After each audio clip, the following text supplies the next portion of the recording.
ટપાલ આવે ટહુકતી પછી હૈયે હરખ ન માય, સ્વજન મોકલે સંદેશા ત્યારે મનમાં ટાઢક થાય.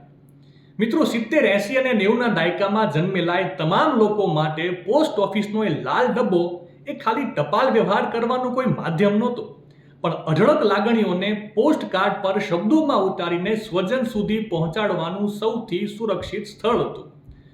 પોસ્ટ ઓફિસનો એ લાલ ડબ્બો ભલે લોખંડનો હતો, પણ એમાં ટપાલ મારફતે પડેલી લાગણીઓ રૂના પૂમડા જેવી કોમળ હતી.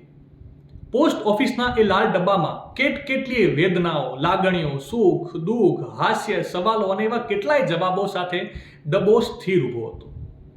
પોસ્ટ ઓફિસનો એ લાલ ડબ્બો સ્વજનના વિરહની વેદનામાં પીડાતા માનવીઓ માટે આશાનું એક કિરણ હતો. પોસ્ટ ઓફિસનો એ લાલ ડબ્બો પ્રેમીઓનો પહેલો પ્રેમ હતો, કવિઓનું મનપસંદ કેન્દ્ર હતો, રક્ષાબંધનનો વિશ્વાસ હતો અને સ્વજનની કાગડોળે રાહ જોવાનો સૌથી ઉત્તમ રસ્તો હતો.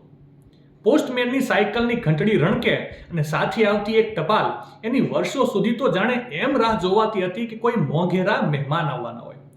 લગ્નની કંકોત્રી હોય કે પછી નોકરી પાકી થવાનો પહેલો લેટર હોય, સ્વજનનો સંદેશો હોય કે પછી બોર્ડરથી ફોજીનો પહેલો પ્રેમ પત્ર, પણ એ ટપાલ મારફતે આવે ત્યારે ટપાલી પાસેથી એ પોસ્ટ કાર્ડ, એ લેટર લેતા રજિસ્ટરમાં સાઇન પણ માંડ થતી, કેમ કે પોસ્ટ કાર્ડ વાંચવાની ઉતાવળમાં આંખોમાં લાખો લાગણીઓ આંસુ બનીને છલકાઈ જતી.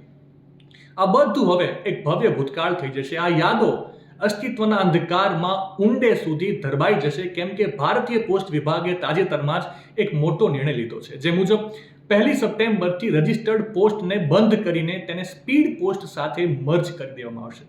પોસ્ટની આ સેવાને વધારે આધુનિક, ફાસ્ટ, સરળ અને સમયસર બનાવવા માટે ભારત સરકારે આ નિર્ણય લીધો છે. વર્ષ 1854માં શરૂ થયેલી આ રજિસ્ટર્ડ પોસ્ટ સર્વિસ ભારતીય પોસ્ટ વિભાગનું ધબકતું હૃદય કહેવાતું, અને હવે ટપાલની એ યાદો કાયમ માટે દેશવાસીના દિલમાં ધબકતી રહેશે. પોસ્ટ ઓફિસના એ લાલ ડબ્બા સાથે, ટપાલ સેવાની એ રજિસ્ટર્ડ ટપાલ સાથે તમારી એવી કોઈ યાદો જોડાયેલી હોય, એવો કોઈ કિસ્સો હોય જે હજી પણ તમારા દિલમાં સચવાયેલો હોય, તો અમને કોમેન્ટ કરીને જરૂરથી જણાવજો કે તમારી પત્ર વાર્તાનો એ પહેલો અનુભવ, એ લાગણી કેવી હતી. માહિતી સારી લાગી હોય તો રીલને વધારે શેર કરજો અને આવી જ અવનવી માહિતી માટે સંદેશ ડિજિટલ સાથે જોડાયેલા રહેજો.